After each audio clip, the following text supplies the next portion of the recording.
Il y a cette femme qui doit être belle, même si je ne la vois pas. Je le sais. Elle n'est qu'une ombre qui passe dans ce capharnaüm de choses entassées, sans distinction pour ce qui est précieux d'avec ce qui est vil. A-t-elle vécu ici ?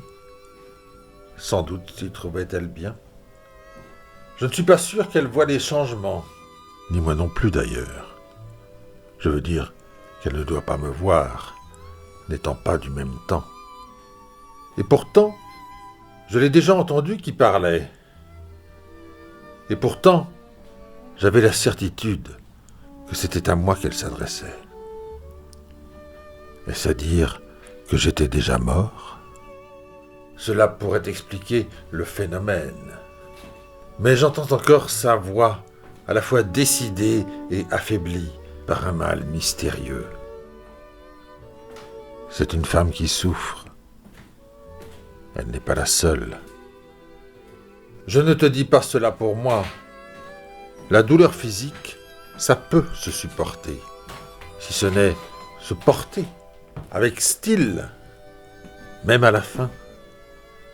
Tandis que la souffrance morale, elle, dégrade. Toute dignité n'y a plus sa place. On est un fauve, avec une plaie, et on la lèche, comme si cela pouvait y changer quoi que ce soit.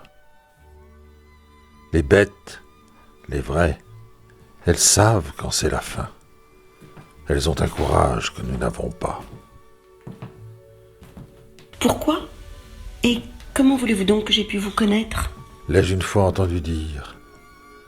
C'était cette fois-là où j'ai pensé, persuadé, que c'était à moi qu'elle parlait. Je n'aime pas connaître les gens. Pas intimement en tout cas. Certainement pas. Cela ne peut apporter que du chaos. Je ne le supporterai pas. Le monde de ces gens qui sont autres. De toutes sortes d'autres. Ce n'est pas le mien. Absolument pas. En aucune manière. Aucune. Elle pleurait presque sur la fin. J'ai voulu faire un geste, par empathie, par galanterie. C'est important. Elle l'a pressenti et s'est détournée. En aucune manière. A-t-elle répété, mais à voix basse, sachant que je l'entendais de toute façon.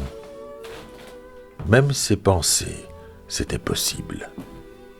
Comme celle-ci. Mon cher, soyez gentil. Restez donc en dehors de tout cela.